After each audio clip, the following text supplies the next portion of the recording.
Le F11 fonctionne avec une pile de 9 volts. Vous avez 3 réglages dans le menu. Le volume sonore, qui règle le volume sonore, tout simplement. Le volume du haut-parleur et le volume dans le casque. Mais ça, rassurez-vous, vous pouvez aussi mettre un casque 6,5 ici. Vous voyez, c'est protégé, c'est bien fait.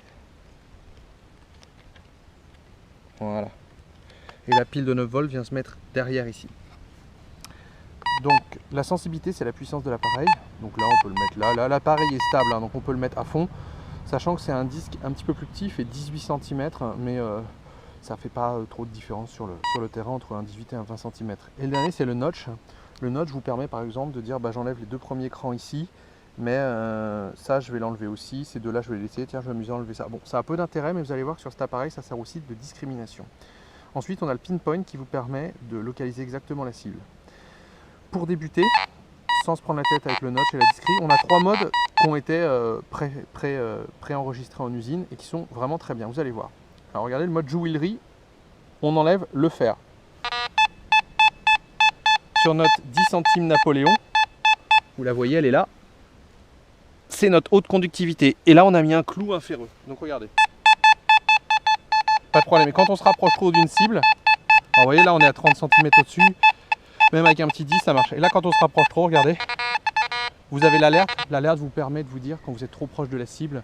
Et si par exemple vous êtes près d'un gros ferreux, ça vous aidera d'éviter de creuser sur une grenade ou un obus. Là, vous regardez, le ferreux, on ne l'a pas du tout. Maintenant, passons en mode coin. Le mode coin vous enlève le fer, mais il commence à enlever un petit peu l'aluminium. C'est un mode qu'on n'utilise pas, sinon vous perdrez les petites cibles peu conductrices, type voilà, les petits billons, les tout petits bijoux, tout ce qui est médiéval, bref, plein de choses intéressantes. Donc, il ne faut jamais oublier qu'avec un détecteur de métaux, le but du jeu, c'est d'enlever que le fer. Donc, on va s'amuser à enlever le début, FE. Et le dernier mode, c'est le mode artefact. Donc, vous voyez, FE, là, il est mis. Vous voyez, il est sélectionné. Regardez. Donc, on a toujours notre bruit, là. Et le fer, maintenant, va sonner en grave. Quel est l'intérêt de faire sonner en grave les métaux?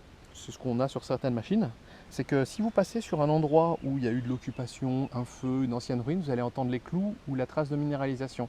Si vous passez en faisant sonner le fer, il n'y a pas de souci. Par contre, si vous ne faites pas sonner le fer, vous êtes en mode discret, bah là vous ne les entendez pas, donc vous risquez de manquer des endroits intéressants. Bien entendu, dans un terrain très très pollué, il ne faut pas s'amuser à faire sonner le fer, sinon vous allez en avoir plein les oreilles de tous graves.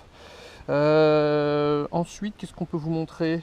Eh bien, comment fonctionne le notch? Alors là, regardez, sur le mode artefact, on s'était amusé à faire sonner le grave. Mais imaginez, on ne veut plus l'entendre. Regardez ce que vous faites. Vous allez sur le notch, ici, et vous allez faire plus, on l'enlève. Et là, il ne sonne plus le fer. Donc, imaginez, on veut enlever ça. On voit qu'il est à 5, donc on peut s'amuser à enlever le 5. Vous voyez, on a enlevé le 5. Par contre, on va s'amuser à remettre, par exemple, le fer. Vous voyez, il est là. Hop. Et là, je remets le fer. Donc, concrètement, on a dit d'enlever la 10 centimes Napo. Vous voyez, on l'appuie ici. Par contre, on a de nouveau le fer. Ça, c'est l'échelle de conductivité. Là, vous allez bien attraper le fer et vous allez enlever tout ce qui a la conductivité qui est ici. Donc là, ici, notre Napoléon. Et là, vous allez laisser le reste. Bon, ça a peu d'intérêt de faire ça, même aucun. Mais c'est pour vous montrer comment fonctionnait tout simplement ce notch et cette discrimination. Donc maintenant, on peut utiliser le pinpoint, vous allez voir. Ah, tiens, bah, je ne l'ai pas là. Si on fait un pinpoint pour voir. Et là, on l'a. Bah, comment ça se fait qu'on lui dit d'enlever le bronze et qu'avec le pinpoint, bah, du coup, on l'a? Bah, en fait, c'est tout simplement qu'en activant le pinpoint, vous passez en mode tout métaux statique. Donc là, vous attrapez tous les métaux, ça, vous voyez, ça désactive tout. Et là, regardez. Ah oui, plus on se rapproche, plus le bruit. Et là, vous voyez, on a l'alerte parce qu'on est trop près. Donc on reste appuyé. Et là, vous voyez, ça veut dire qu'on est tout près. Là, la profondeur depth, elle augmente. Donc vous voyez, c'est un appareil qui est quand même très précis au niveau réactivité. Regardez. Ah, c'est vrai. On va l'éteindre, on va remettre pour vous montrer un petit peu que l'un à côté de l'autre, on y arrive. Donc là, on est en mode jewelry toujours. Là, on est en coin et là, on a laissé artefact. Donc regardez. Remettons un peu de volume sonore. On voit que l'appareil quand même est très réactif. Et On vous a montré un petit peu ce que les Garrett ACE faisaient comme bruit, à savoir, ça fait un gros bruit de cloche qui est lent, même sur les nouvelles versions, c'est toujours pas terrible. Là, on peut aller très vite, vous voyez, le bruit est net. C'est l'avantage des Fisher et des Technetics, ça propose des bruits très réactifs et d'une très bonne clarté. Alors là, maintenant, on va s'amuser à le rapprocher pour voir si c'est réactif ou pas. Vous voyez, même à côté du clou, on y arrive. Alors, c'est des tests qui ne valent pas dire grand-chose parce qu'en fait, ça dépend de la façon dont est orientée la cible.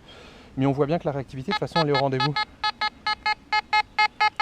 Et regardons maintenant si on met ça vraiment à plat. Là, on ne l'a pas. Mais en fait, il y a très peu d'appareils qui l'auront. Alors, en fonction de comment vous tournez.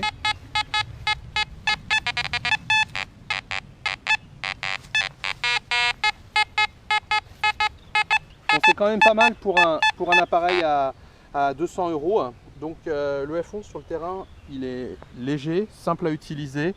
Et si vous débutez, c'est vraiment une super bécane.